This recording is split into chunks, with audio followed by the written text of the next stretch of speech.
in the lush highlands of eastern Africa, where the rolling hills were carpeted with tall grasses that danced with the wind and where the sky stretched endlessly above ancient baobab trees, there lived a young man named Jabari. His name meant brave in Swahili, a name given to him by his mother, Safia, who raised him alone in the small village of Mwanzo. Mwanzo was a simple place where most people lived off the land, cultivating crops and raising livestock. The mud brick houses with their thatched roofs stood in clusters, connected by narrow dirt paths worn smooth by countless footsteps over generations. At the center of the village was a massive acacia tree where elders gathered to share stories and settle disputes, its sprawling branches providing shade for community meetings. From his earliest memories, Jabari had known only his mother's love and the absence of a father. When he was young, he would ask Safia about the man who had helped bring him into the world. But her answers were always vague, tinged with a sadness that made the young boy stop asking as he grew older. "Your father is a great man," she would say, her eyes distant, looking beyond their small hut to the hills that separated their village from the next. "He had important work to do for his people. Perhaps one day, when the time is right, you will understand." As a child, these answers had been enough.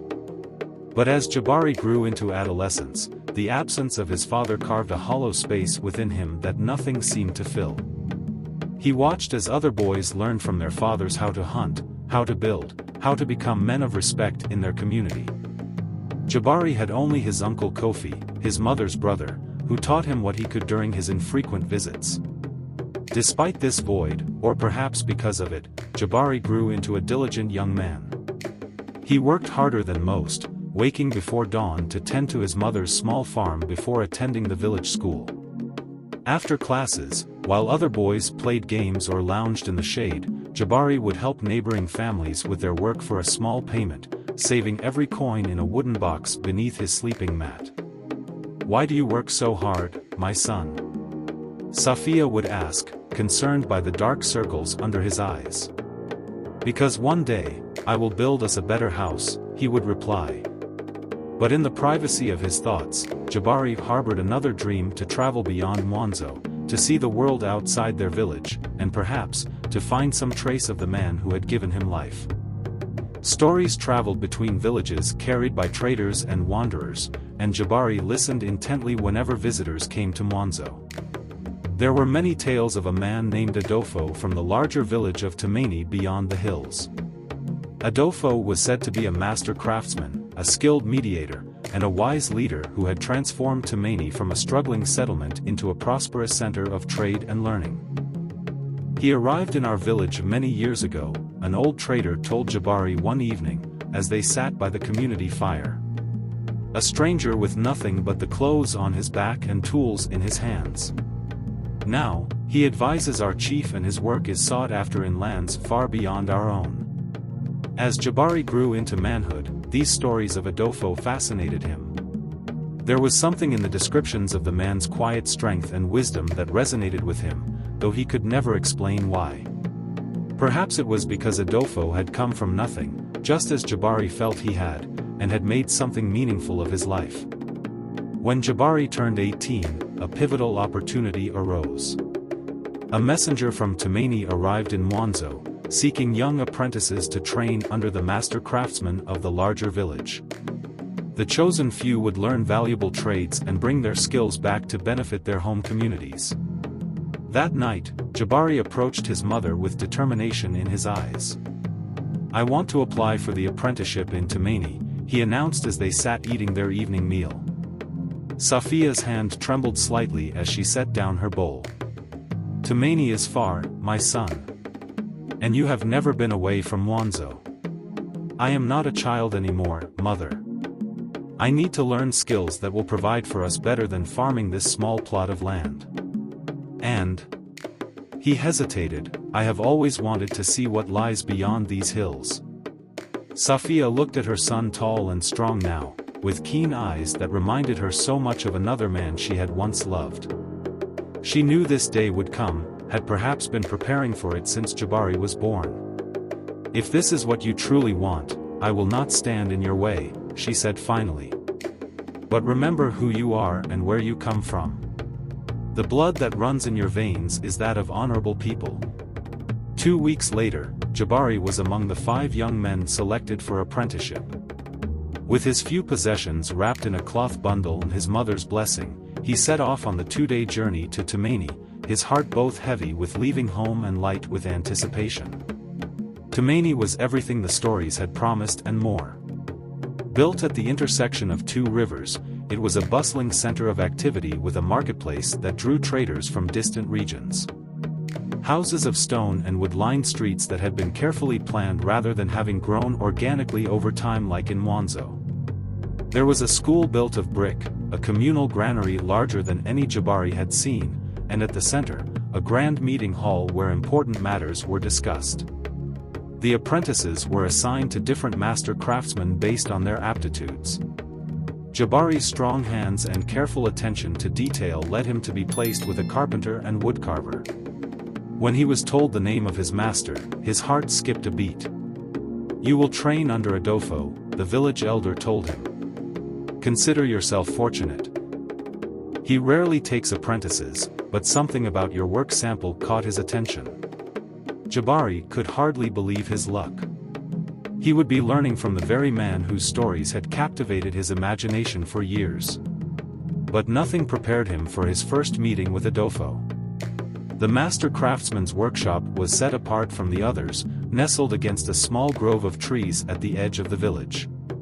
As Jabari approached, he saw a tall figure bent over a piece of wood, hands moving with graceful precision as they guided a carving tool along the grain. When the man looked up, Jabari felt an inexplicable jolt of recognition. Adolfo was older than Jabari had imagined, perhaps in his mid-50s, with close-cropped gray hair and a beard that framed a face marked by years of both joy and sorrow. His hands were large and calloused from decades of work, but his movements were delicate. Most striking were his eyes, deep and thoughtful. They seemed to look through Jabari rather than at him. "So you are Jabari from Mwanzo," Adolfo said, his voice deep and measured. "Tell me, what do you hope to learn here?" For a moment, Jabari was speechless. Then, gathering his courage, he replied, "I want to learn to create beautiful and useful things with my hands. I want to bring skills back to my village that will help my people. And..." He paused, then decided to speak the truth. "I want to become a man my mother can be proud of, even without a father to guide me." Something flickered in Adolfo's eyes at these words, a brief shadow of emotion quickly controlled. He nodded slowly. "Honest words. Good. In my workshop, truth is as important as skill. The wood does not lie about its nature, and neither should we." He gestured to a workbench. "We begin now. Let's see what you know already." Thus began Jabari's apprenticeship under the renowned craftsman. The work was harder than anything he had known before. Adolfo was demanding, accepting nothing less than the best effort, pushing Jabari to refine his techniques again and again until his hands ached and his back was stiff from bending over the workbench. Yet there was something deeply fulfilling about the work. Jabari discovered that he had a natural talent for wood carving, particularly for finding the hidden shapes within the wood grain. Adolfo noticed this too. "You have an eye for seeing what others miss," he commented one evening as they cleaned up the workshop. "That is rare. Most people look only at the surface of things." Over time, their relationship evolved from that of strict master and student to something more nuanced. Adolfo began to share meals with Jabari, telling him stories of his travels and the lessons he had learned from life. Never speaking of his youth or origins, Adolfo focused instead on imparting wisdom about craftsmanship and character. "A piece of wood," he would say, holding up a block of African blackwood, "holds its history in its grain. The droughts, the floods, the years of plenty, all are written here for those who know how to read them. People are the same. Our experiences shape us, mark us. The secret is to work with these marks, not against them." Jabari found himself drawn to these philosophical discussions even more than to the technical aspects of his training. There was something in Adolfo's worldview that resonated deeply with him, as if the older man were giving voice to thoughts Jabari had always felt but never articulated. As months passed into seasons, Jabari's skills flourished under Adolfo's guidance. The master began entrusting him with more significant projects, including pieces commissioned by wealthy traders and even the village chief. Word of the talented apprentice from Mwanzo spread, and people began to seek out Jabari's work specifically. But as his reputation grew, so did his curiosity about his mentor. Adolfo was respected throughout Tumaini and beyond, yet he lived simply and alone. He had no wife, no children that anyone spoke of. When Jabari carefully broached the subject one day, Adolfo's response was cryptic.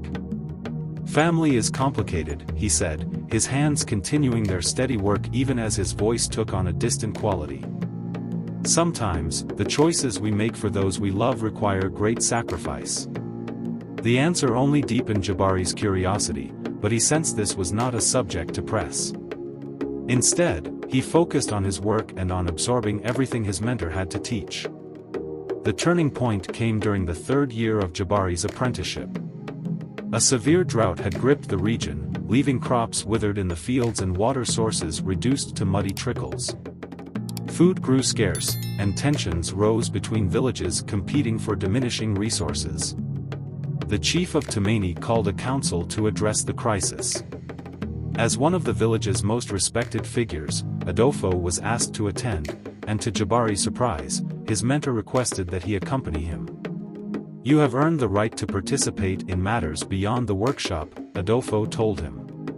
"It is time you learned about leadership as well as craftsmanship." The meeting was tense, with various factions advocating different approaches to the crisis. Some wanted to restrict access to Tumaini's resources to protect their own people, others argued for outreach to neighboring villages to develop shared solutions. When Mwanzo was mentioned as one of the hardest-hit communities due to its smaller size and limited water sources, Jabari felt a pang of worry for his mother. As the debate grew heated, Adolfo remained silent, listening intently. Finally, when called upon to speak, he rose slowly to his feet. "In times of hardship, we learn who we truly are," he began, his voice calm but carrying to every corner of the hall. "Do we become people who close their doors to those in need, or do we become those who share what little they have? The choice we make today will define Tumaini for generations." He went on to propose a bold plan not only to share resources with neighboring villages but to use this crisis as an opportunity to create a regional council that would manage shared resources in both good times and bad. It was a vision that looked beyond the immediate drought to a future of greater cooperation and resilience. As Adolfo spoke, Jabari watched the faces around the room transform from skepticism to consideration. There was something in his mentor's presence that commanded respect, a quiet authority that needed no boasting or displays of power. After the council, as they walked back to the workshop in the gathering dusk, Jabari found himself looking at Adolfo with new eyes. "How did you learn to speak like that?" he asked. "To make people listen and consider ideas they would normally reject?" Adolfo was silent for a long moment before answering. "I learned because I once failed those who depended on me. I was young, headstrong, believing my talents made me special, exempt from the obligations that bind us to one another. I put my own desires above my responsibilities." He paused, his gaze distant. The price of that lesson was very high. Before Jabari could ask more, they were interrupted by a messenger running toward them with urgent news: several children from Mwanzo had fallen ill after drinking from a contaminated water source. The village healer was overwhelmed and seeking help. Without hesitation, Jabari announced he would return to help his home village. What surprised him was Adolfo's immediate decision to accompany him. "Your people will need more than medicine," the older man said simply. "They will need hope and a path forward. I may be able to help with both." They set out at first light, traveling faster than Jabari had when he first made the journey to Tumaini. As they walked, Adolfo questioned him about Mwanzo, its layout, its resources, its people. When Jabari mentioned his mother's name, Adolfo stumbled slightly, though he quickly recovered. Safia, he repeated. An uncommon name. Yes, Jabari replied, oblivious to the emotion behind Adolfo's reaction. It means pure in our language. My uncle says she was named for her clear laugh as a baby. Adolfo said nothing more, but his pace quickened. They arrived in Mwanzo to find the village in distress. The sick children were being cared for in the community hall, with worried parents keeping vigil. Jabari immediately sought out his mother, finding her helping the healer prepare medicinal herbs. Safia embraced her son with joy that quickly turned to shock when she saw who stood behind him. For a moment, the two adults stared at each other, decades of unspoken history hanging in the air between them. Adolfo, she whispered, the name falling from her lips like a prayer. Safia, he responded, his voice rough with emotion. You are well? Jabari looked between them in confusion. You know each other? Before either could respond, they were interrupted by calls for help from the community hall. The conversation would have to wait. Over the next 3 days, Adolfo and Jabari worked alongside the villagers to treat the sick children, repair the village's water collection system, and implement immediate measures to prevent further illness. Adolfo's knowledge and Jabari's skills proved invaluable, earning them the gratitude of the entire community. Throughout this time, Jabari noticed strange undercurrents between his mother and his mentor. They rarely spoke directly to each other, yet he often caught them watching one another when they thought no one was looking. There was an intimacy to their avoidance that puzzled him deeply. On the fourth night, as the crisis began to abate with all the children showing signs of recovery, Jabari found himself alone with his mother in their hut. The question that had been building inside him could no longer be contained. How do you know Adolfo? He asked directly. And why did you never mention knowing such a respected man when I told you I was apprentice to him? Safia sat quietly for a long moment, her hands busy with the mending in her lap though her eyes were far away. Finally, she set aside her work and looked directly at her son. Sit, Jabari, she said softly. It is time you knew the truth. She told him a story of herself as a young woman, talented and ambitious, who had fallen in love with a gifted young craftsman passing through Mwanzo. They had planned a life together, but he had been called away to study under a master in a distant land, an opportunity too rare to refuse. He had promised to return for her once he had established himself. Then I discovered I was carrying you, she continued, her voice steady despite the weight of her words. I sent word to him, but received no reply.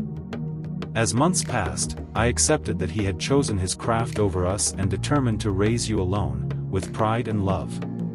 Jabari felt as if the ground beneath him had shifted. Adolfo, he whispered. Adolfo is my father. Safia nodded slowly. I believed he had abandoned us by choice. Only now, seeing him again, hearing him speak of messages sent.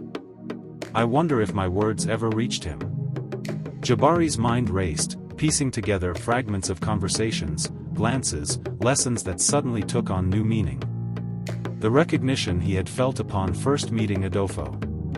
The interest the master had taken in him from the beginning. The wisdom shared not just as craftsman to apprentice but as father to son, though neither had known the full truth of their connection. He stood abruptly. I must speak with him. He found Adolfo sitting alone beneath a large baobab tree at the edge of the village, carving a small piece of wood by the light of the moon. Without preamble, Jabari sat beside him. My mother told me who you are, he said simply. Adolfo's hands stilled, but he did not look up from his carving. And what do you feel about this knowledge? I don't know yet, Jabari admitted. But I need to understand.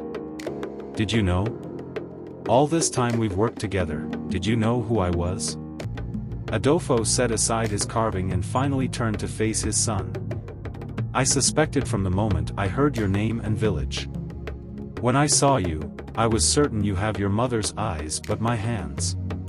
Yet I had no right to claim you after so many years of absence.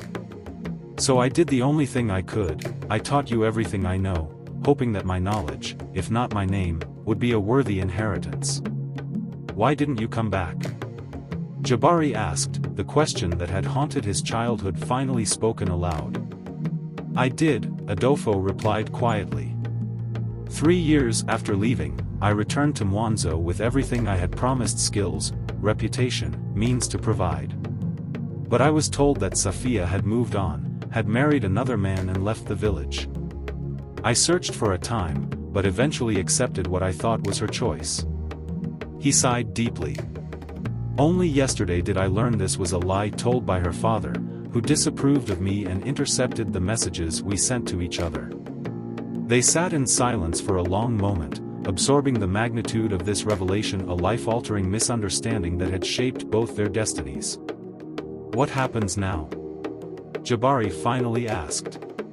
That is for you to decide, Adolfo replied. I have no claim on you beyond what you choose to give. But know this, not a day has passed in all these years that I did not think of the child I believed lost to me. Finding you, teaching you, knowing you even without acknowledging our true connection has been the greatest joy of my life. In that moment, facing the reality of his father, not an absent shadow but a man of flesh and blood, of wisdom and flaws, Jabari felt the hollow space within him begin to fill with understanding. The pieces of himself that had seemed disconnected suddenly aligned: his natural talent for woodworking, his thoughtful nature, his drive to create and build. These were not random traits but inheritances, passed down through blood and, unknowingly, through ment. Please, if you find this video interesting, please like, share and subscribe to my channel. See you in my next video.